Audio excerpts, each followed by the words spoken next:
everybody. Good afternoon. Dr. Darrell Newton here, Academic Affairs. My pleasure to introduce this man, Dr. Carter Smith.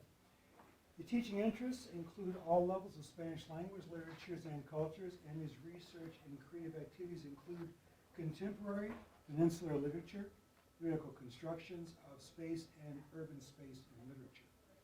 His education includes a PhD from the University of Minnesota in Hispanic and Luso-Brazilian literatures and cultures, an MA from New York University in Hispanic civilization, and a BA from Concordia College, Moorhead, Minnesota, in Spanish and German education.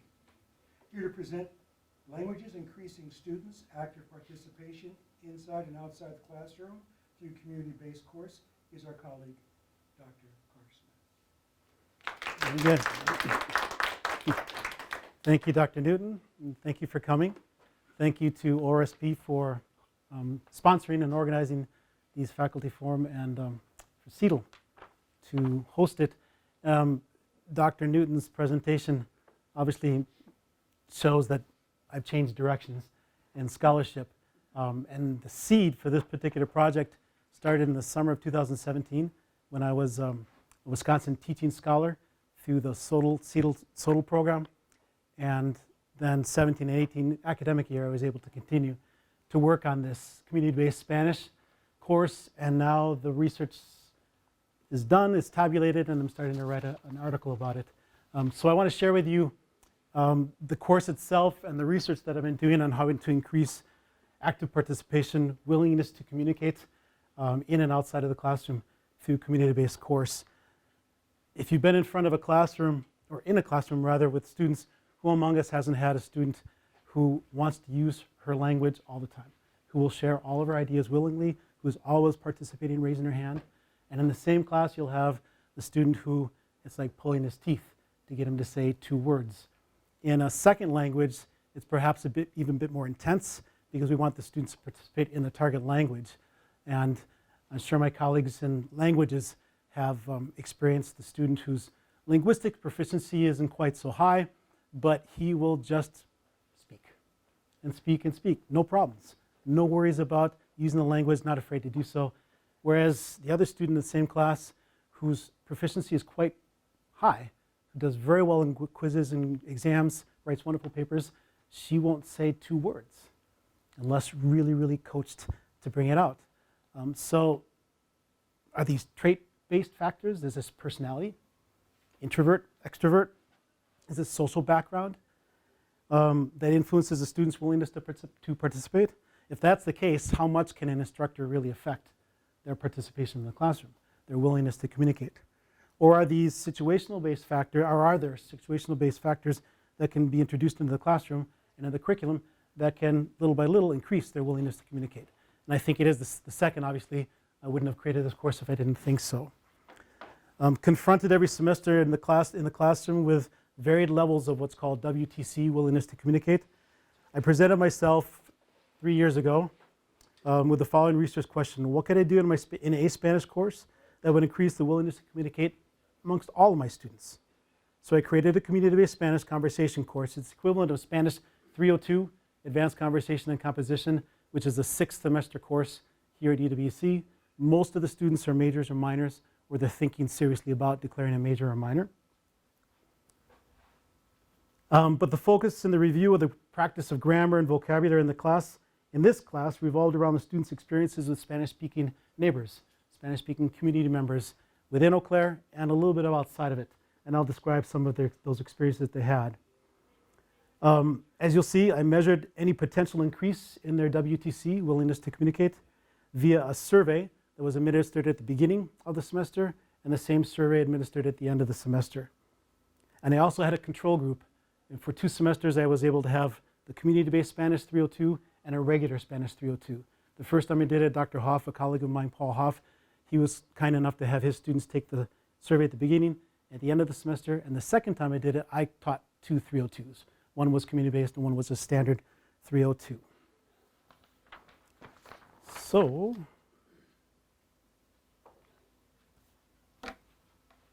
what is WTC? Willingness to communicate. It's a psycholinguistic construct, first advanced in the field of communications, not in second language acquisition. explaining individual differences in communicative behavior in one's first language. So it's focused originally on just your native language. Described as a personality-based predisposition toward the approaching or avoiding of speaking when given the choice to do so. Baer and McCroskey, they conceptualized the WTC as the probability of engaging in communication when free to choose to do so. And they show that factors such as communication apprehension, which I'm sure we've all felt at some point, perceived communication competence, introversion or extroversion, self-esteem, and so forth, are all related to one's WTC. However, their construct was conceptualized explicitly as personality trait rather than situation-based variables.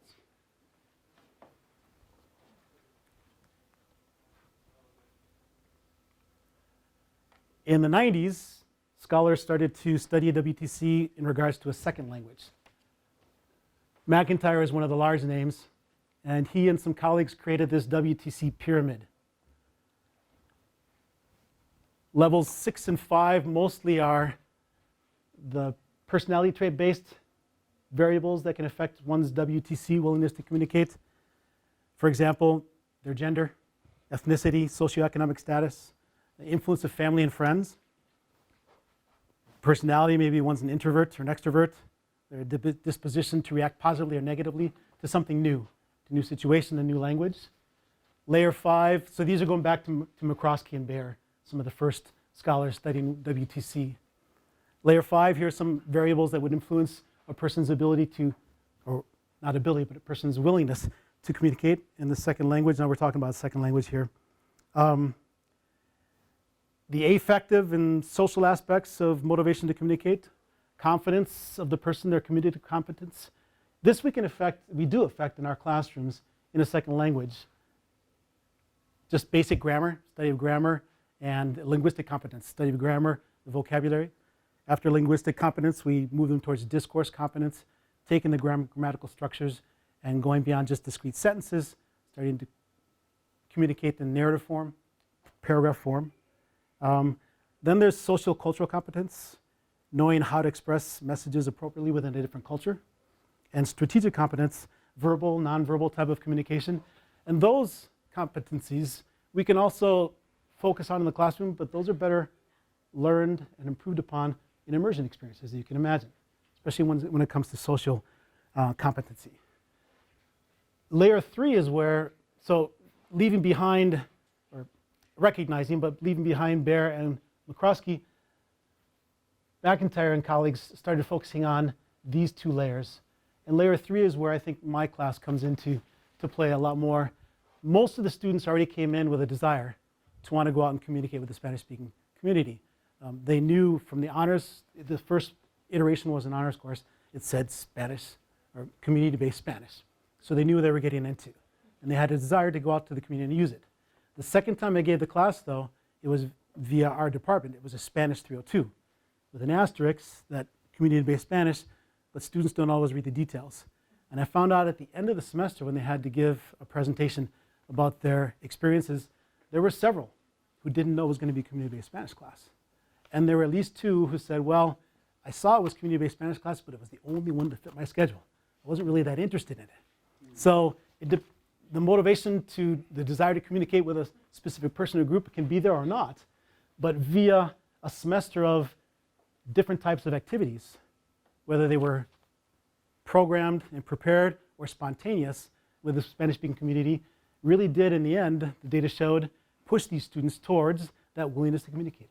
That moment when they say, the student says, you know what, when I get to the farm, I'm going to ask them questions. I want to find out about these workers.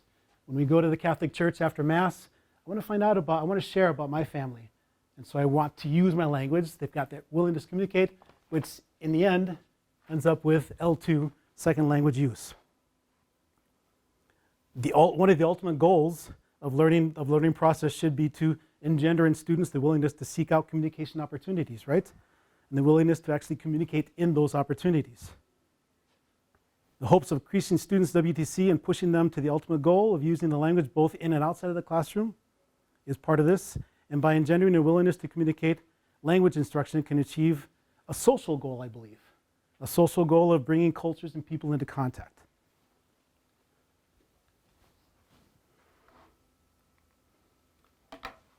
So the project that I created was to measure the impact that students' experiences in the CBS class had on their willingness to use the language.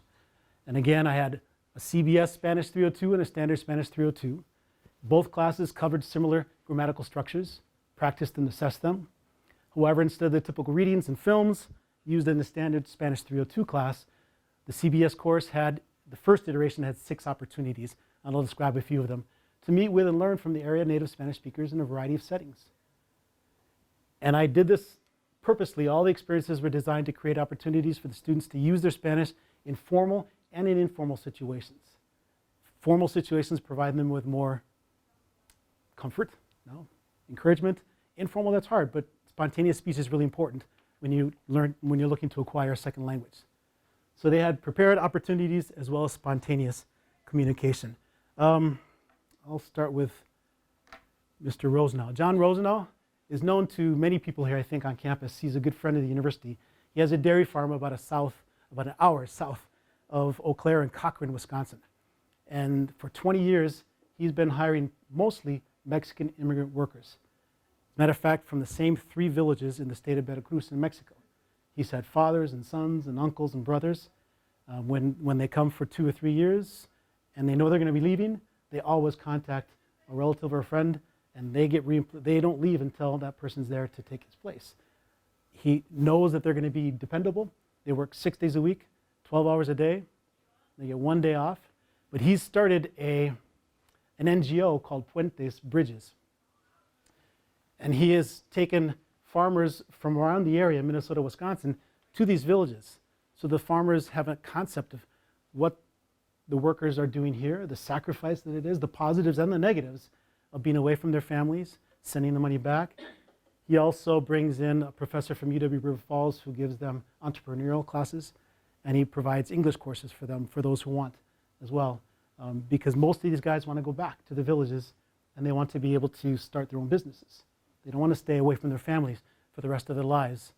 So we go to visit the farm. That's about half the class. The first time around, they get a tour of the farm for about an hour and a half in Spanish, and then they get about 30 minutes afterwards to talk to the workers, find out about their lives here, their lives in Mexico, etc. Puts a human face on immigration. We also go to St. Mary's Catholic Church. They have Spanish Mass. It's in Altoona. They have Spanish Mass at 1 o'clock, and then at 2 o'clock, we set up some meetings. Families were very generous. They came into a meeting area, and my students had prepared some questions. The families had received those questions as well, and so they were going to ask my students as well. So it was kind of an intercambio exchange. The first time we went in, I was there with 7 students. Walked in the room, and there were about 30 people in there. My students' eyes were like this. They were so frightened, just so frightened. But for 50 minutes, they talked, they communicated, they understood each other. The mostly Mexican native Spanish speakers understood my students, and then they would go back to the class the next day afterwards and talk and share, because not all the students went. We did some translation for the Eau Claire Police Department, the Eau Claire Area School District. Some of the students volunteered at the Chippewa Valley Free Clinic. On Tuesdays, most of their clients are Spanish speaking, and many of them do not speak much English.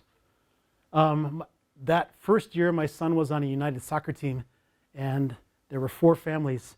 They were from Mexico, Argentina, and Nicaragua. 2 from Mexico, 1 from Argentina, Nicaragua, and those parents graciously came to the university on a Sunday afternoon and met with my students, and they were able to ask them questions and find out about a different immigration story. Because Roberto here, in the middle, he was very honest with the students and told them he paid $8,000 to Coyote to be able to cross the Rio Grande, the river into the United States. So he obviously came in illegally, without papers. But he has papers, they're just not real papers, right? The parents and the students on my soccer team, very different immigration experience than those. So the students got to have a variety of experiences, controlled and not controlled, spontaneous and prepared. And they really seemed to enjoy it. I enjoyed it tremendously. Some photos of the farm. Mr. Rosenau's wife, raises, thank you, horses. Cows, obviously there are lots of vacas. It's a farm of about 600. Most of the students had not been to a dairy farm. A few had. I was surprised at actually how many had. And they come to the realization that this is not an easy job as well. It's not an easy life for cows. The average cow lives to be about 5 years in this type of farm. John wouldn't be able to survive with just the dairy part, so he also sells compost. So the students were able to experience compost, as you can see, learn all about how the compost is created in Spanish. Vocabulary you don't get in your average textbook. The cows, the horses were a big hit with some of the students. And I took this picture and I wanted to put it in here because this was the very end of the tour. Behind us is the compost area. We're going back to the main farm. And as the students were walking by me, they were all talking to each other in Spanish. It was really neat. They'd been immersed in the language for about an hour and a half, and it just kind of felt natural for them to continue on. It's an ideal situation. So the methods of the research that I did, there was a survey at the beginning of the semester, a Qualtrics survey, and a Qualtrics survey at the end of the semester. And one had questions regarding their willingness to communicate in the classroom. So classroom-based Spanish communication.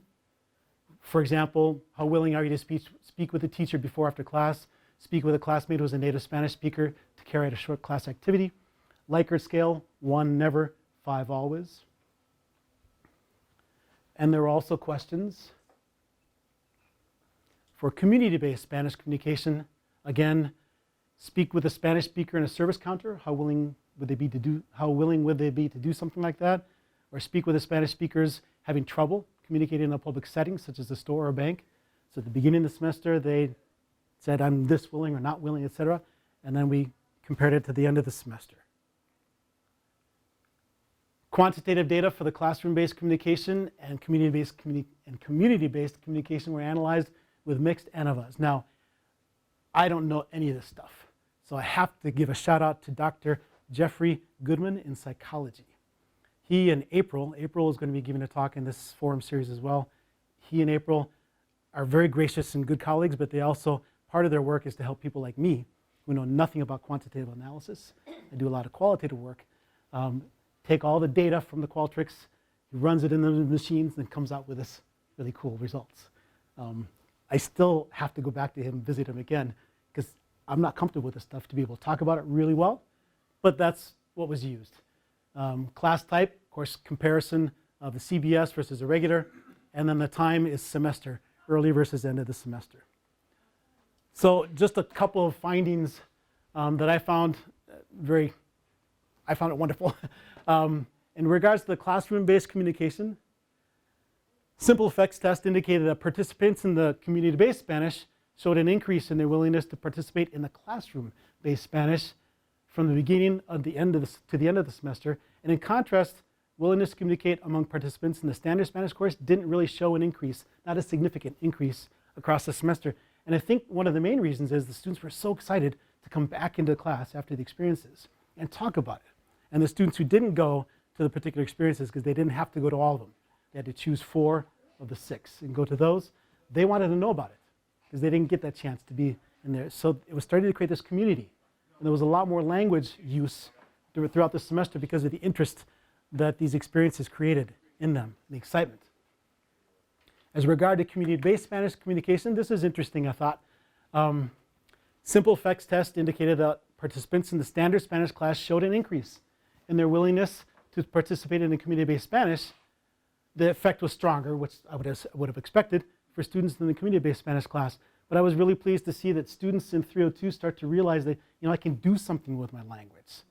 I'm not in here just to learn how to conjugate verbs and to write a paper and to give a presentation, and I can actually start to interact and use my language outside and opportunities outside. And that was evident in both. There was growth in their willingness to communicate outside of the classroom. I did some qualitative research as well with just the CBS group. And they had to respond at the end of the semester, do you think your experiences in the course have impacted your willingness to speak Spanish outside of the classroom and outside of required assignments? And I won't read, you can just read them to yourselves. I won't read them out loud. Well, maybe, is that legible way back there?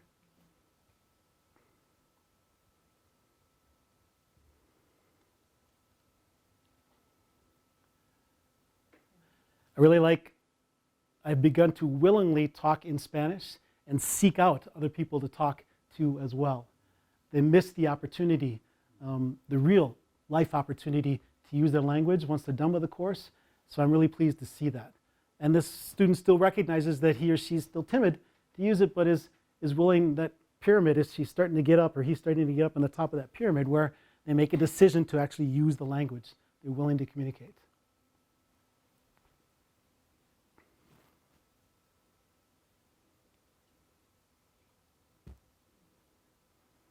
And what I like about this quote is, regardless of the level of fluency in the language, this student is really willing to go out and talk to anybody. Even if they think that they're right here and this is a person who's much more fluent, they want to engage in conversation.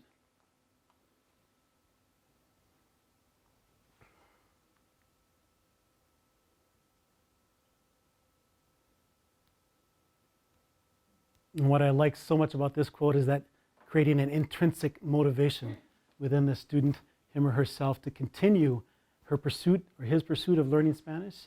And ideally, that continuation is beyond classes. And once they graduate, they want to continue to use, even if they're professionally not going to use the language, they want to continue the pursuit of learning Spanish. There are lots of rewards and there are lots of challenges to a community-based course. The rewards are motivation. It was very motivating for me to create this course and try to make connections and find out really how many connections there are, and how many people are interested in creating a community. It was motivating for the students as well. Service, we did some service for the community. That's a wonderful application of the students' skills, whether it was translations for the Eau Claire Police Department, or whether it was helping out at the Chippewa Valley Free Clinic. That's the creation of community, not just going out in the community, but the creation of the community in the classroom. Students talked about that a lot, how much they loved getting to know each other and sharing their experiences, but also the importance of going out to the community, expanding the university's walls. There was a lot of student growth, not just linguistically, but I think personally the students grew quite a bit. It's very eye-opening when you talk to somebody who's here from Mexico and the students ask them about their job. And they start to explain, well, it's difficult because transportation is hard. So why is it hard? Can't you just drive? Yeah, we drive, but it's scary. If you're not here legally, you're driving without a license. Some states, like Illinois, if you've proven your residency for 6 months, you can go get your driver's license, but Wisconsin's not like that. And so there's a lot of growth for students when they learn more about the world. And there's professional growth. As I mentioned at the very beginning, this has been really wonderful for me. Challenging, but wonderful to do something different.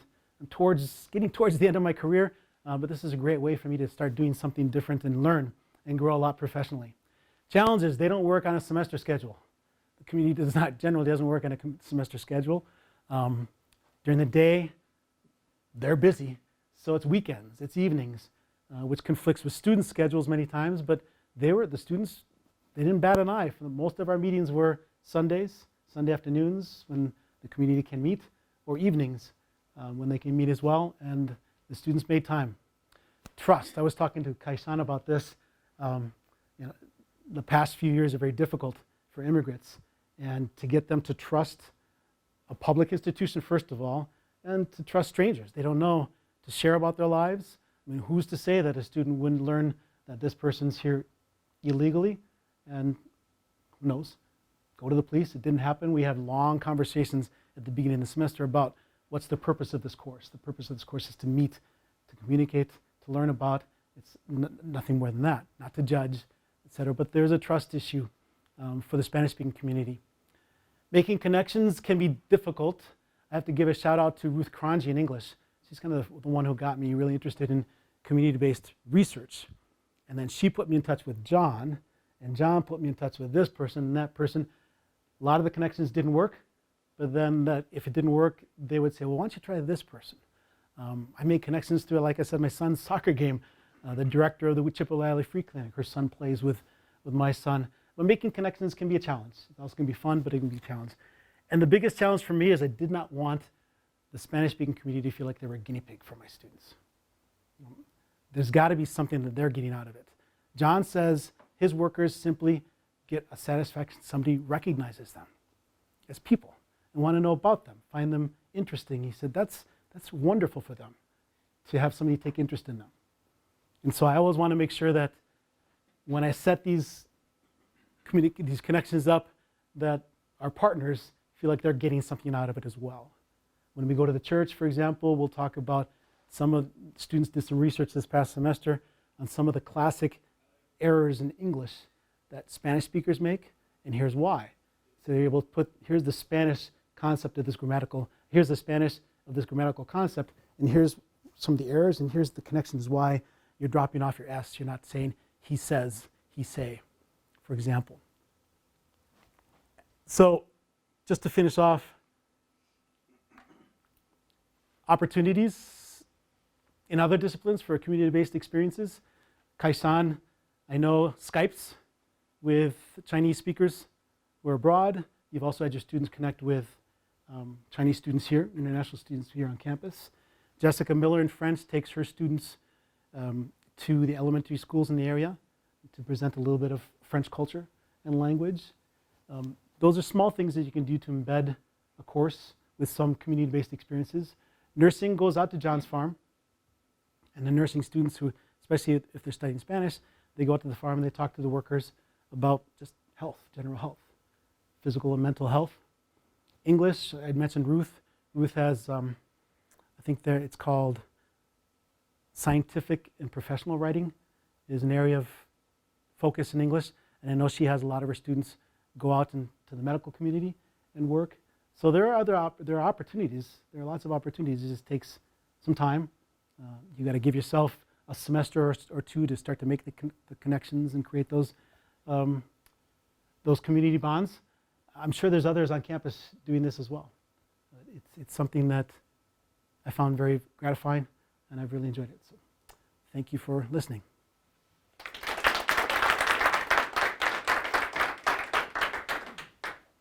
I've got class at 1, but there's time for questions if you have any. If you don't have any, that's fine as well.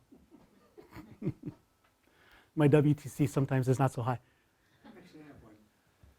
When considering like qualitative analysis, and I've done a lot of the same things, so I feel you here. I think about notions of semiotics, and I'm wondering if indeed, in this case, the notion of signs, the notion of certain images that are non-linguistic, if they help somehow to move students toward that L2 more quickly, more expeditiously. For example? For example,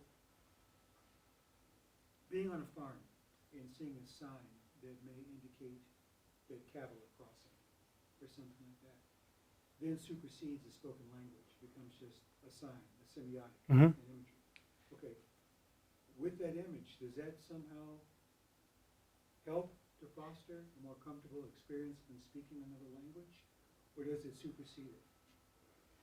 I haven't thought about that. Yeah, I would wonder. I would think a little bit about it. Yeah.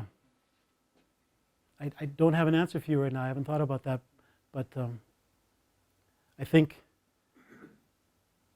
the different environment, being outside of the classroom, I think like being at a farm in the natural area or going to the church,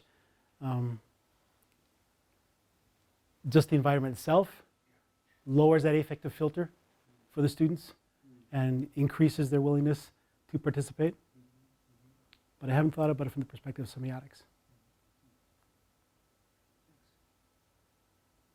It's so interesting too, just thinking out loud, because for some of our students going to a farm might be quite natural. Mm-hmm. You know, they may have grown up in that type of context. For other students, it's really a foreign experience. Right. In and of itself. And then when you add all the nuances of another language, I mean, it's fascinating. Yeah. At the end of the semester, we did an activity, and I had them in groups try and write down all the new vocabulary that they had learned. It was specifically from the farm. I had them, and they ended up coming in with about a list of about 40 words that they were able to come and that they would never have been introduced to in a regular Spanish class. And that's, like you said, it's a different experience of the language itself, and it's very kinetic. It's connected to the senses, you know, to smell. There's a lot of smell at a dairy farm. To touch, sound, And so you're right, it's a much more intense, perhaps, way of learning new vocabulary and then taking that vocabulary and utilizing it to express and discuss. Dr. Smith, I was also, at the beginning of your talk, was asking you about notions of civic engagement. Mhm. And I see that all over the place here. Did you go into it with the thought that perhaps there was a certain degree of responsibility on the part of the students to engage in that fashion, or was it just a byproduct? A little both. One was happenstance. Our chair got an email from the Eau Claire area, the Eau Claire Police Department, and they were looking for someone to do some translation work for their for part of their website. And then he said, well, maybe Carter's interested, so he sent it off to me. So that was happenstance, but certainly a service learning component and a civic component was front and center, providing some type of, there are a number of organizations, Jonah, they bring in every fall lawyers from the Mexican consulate in Twin Cities who come here and talk to the parents. Now, my students are not involved in those conversations, but my students were really excited about the fact that they could take care of the kids while mom and dad are getting the advice from the lawyers. And so even something small like that, they can feel like they're helping out in a larger cause. It was really important for me to have opportunities like that within the class. And the kids love playing with the little ones, because the little ones don't care if you make mistakes with the language. They understand everything you say, too. I have a question about your design, your project design. The standard 302 class, you say they use traditional films and videos to enhance learning. And in your slide, you said this community-based project, instead of using the traditional films, is it instead of or in addition to? Instead of. Okay, So we they use the learn same experiences. textbooks, but A group uses the traditional films and videos, B group goes out to community Correct. projects. And so all the language practice, whether it was oral or whether it's grammatical structures, etc., evolves around those experiences that they had. So then, do you feel both groups are ready for the same set of assessment, and do they reach the same learning goals at the end of Yeah, okay. because we're still studying the same grammatical concepts that are covered in the standard 302 class. They're still getting a lot of oral communication, which is the main focus of 302, advanced conversation plus composition. So yes, I would say they are. Carter, what typically would you do before going with the class? Because Yep. it's naturally look at the after and all that, they want to Yep. talk about. But what type of prep work would take? So let me give you an example of the visit to the church. I learned, I can't think of his name, he's former manager of Eau Claire. He teaches in the honors program. He has an activity called Values House. And so it's a discussion of values. And the students get a list of 40 values, and they're given 3 minutes. Well, in Spanish, they've been told prior to know what these mean. They're given 3 minutes to look at them and identify the 5 most important values to them in their life. 3 minutes are up, discussion, they share why these are the most important. And then after that conversation, with this during the class, they're told to choose, of the 5, choose the one that's the most important to you. And then they have a little time, and then they talk. Well, we'd given sent the same thing to the church to share with anyone who was interested to come and talk to our students. And then we had some questions. What is in our society that might be an obstacle for us to realize these values and to maintain these values in our home, in our life, in our groups? Where do these values come from? So they had prepped questions, and they knew vocabulary that they could use when we met the families at the church. So that there was at least a base of conversation, something to start from, and inevitably it goes off into different areas like any conversation does, but that's an example of what we would do. Along those same lines, as far as prepping the students for the sort of trust and not making them feel like a guinea pig aspect, what sort of conversations, or did you feel that was necessary to do ahead of time?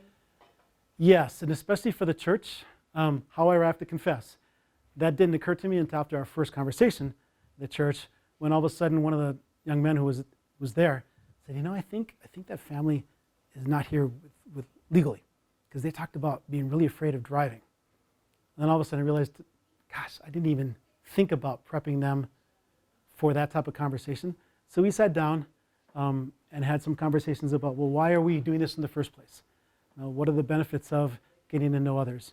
Does it matter that they're here with or without papers, for us, for our relationship with them, frank conversations. And some of them there were two that were brave enough in the class to say, well, you know what, I don't think they should be here. But I recognize why they're here. And then I said, plus it's not, the reason that we have this course is not to convict anybody of anything, not to judge. So yeah, we had some conversations, and now ever since that first, we have them at the very beginning of the year. Margaret? I'm just thinking about the concept of empathy and about how people are sometimes viewed who don't speak a language well, and thinking about that interaction with the students who are learning with, speakers who native language, and wondering if that, we probably didn't measure this, but I didn't, you know what but- I'm getting at? Mhm. The students came to better sort of realize how people who are not native speakers might feel and be judged sometimes, Yeah. right? That would be really interesting to add on Yeah. to the survey, a section of I don't, it could be just simply empathy, but attitudes Right. towards, yeah, that would be really interesting, Understanding, acceptance. non-judgmental kind And I know the students ended up feeling that much more comfortable because almost everybody that we came in contact with was very empathetic with the fact that these kids are learning the language. And if they made a mistake, sometimes native Spanish speakers can be a bit more direct than we are in English, but they still felt like they came away not being judged. So I'm guessing that that recognition is really important for them when they deal with others. Obviously, immigrants whose English, they struggle with their English. All right, I have a class at 1 over in Hibbert, so I'm going to have to get to that. But thank you again for coming. I really appreciate it.